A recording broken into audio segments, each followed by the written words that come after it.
জায়গার ডিসপুট রয়েছে তারা কি জানতে পারবে এই সার্ভের মাধ্যমে? সবটাই একদম পরিষ্কারভাবে উঠে যাবে। এখন যেমন আগে আমরা কি করতাম, জমি পরিমাপ করতে গেলে অনেক সময় অনেকের আপত্তি থাকতো বা বিশ্বাস থাকতো না যে এটা হয়তো সঠিক আছে কিনা, তারা হয়তো বা অনেক সময় আমরা অভিযোগ করতাম। কিন্তু যেহেতু জনের মাধ্যম হবে, এটার মধ্যে অন্য কারোর ব্যক্তিগত হস্তক্ষেপ করার সুযোগ থাকবে না।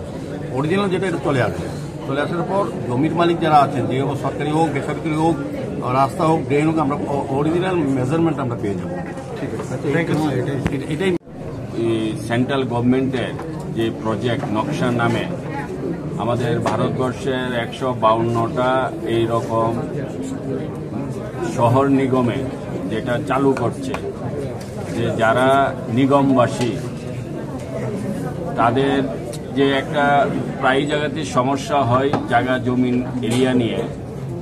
তো এই নকশার মাধ্যমে প্রথমে বলবো যে যারা মিউনিসিপ্যালিটিবাসী, সরকারের কাছেও মিউনিসিপ্যালিটির কাছেও যার যার জায়গা জমিনের সঠিক তদন্ত অতি তাড়াতাড়ির মধ্যে রিপোর্ট চলে আসবে, যেখানে আমাদের অনেক সময়, আমাদের যেটা আগে ব্যয় হতো সেখান থেকে আমাদের সময় বেঁচে যাবে। আমাদের যেই এলাকাকে আমরা কোনো প্রকার জরিপ করব সেটা সঠিক হচ্ছে কিনা সেটাও সেই নকশার মাধ্যমে একদম সঠিক যে তথ্যটা সেটা চলে আসবে। এটা খুবই ভালোই দিক, এটা আমি বলবো। এটা আমাদের মাননীয় মোদী সরকারের আরেকটা ম্যাজিক, যে প্রতিটি আমাদের যে ভারতবর্ষের যে মিউনিসিপ্যালিটি কর্পোরেশনের যে শহর আছে প্রায় 400-500-র মতো, এর মধ্যে 152টাকে চালু করেছে, যে শহরগুলিকে পরিচ্ছন্ন রাখা, জায়গা জমিন নিয়ে যেন কোনো প্রকার সমস্যা না থাকে, সরকারের কাছে যেন কোনো রেকর্ড যাতে কোনো প্রকার ভুল তথ্য না আসে।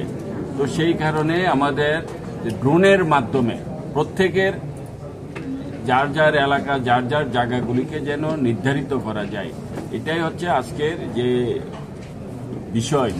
তো এখানে উপস্থিত তো আছে আমাদের মেয়র সাহেব আছে, এখানে আমাদের এই সদর আগরতলার আমাদের এমএলএ সাহেব আছে, আমাদের মিনাদি আছে, এখানে আমাদের কমিশনার শৈলজ যাদবজি আছে, ডেপুটি কমিশনার আছে, এখানে সবাই এই মিউনিসিপ্যালিটি আগরতলার যে আমাদের 51 জন কাউন্সিলর ওনারও আছে, এমআইসিরা আছে, এবং আমাদের দিল্লি থেকে এই প্রজেক্টটাকে যিনি পরিচালনা করবে সেন্ট্রাল গভর্নমেন্টের পক্ষ থেকে আমাদের মিস্টার স্টেলিন সাহেব উনিও আছে, আমাদের এই যে সেটেলমেন্ট ডাইরেক্টর উনিও আছে। অর্থাৎ সবাই মিলে আজকে এই নকশা বিষয়টাকে আমরা দ্বারোদ্ঘাটন করেছি।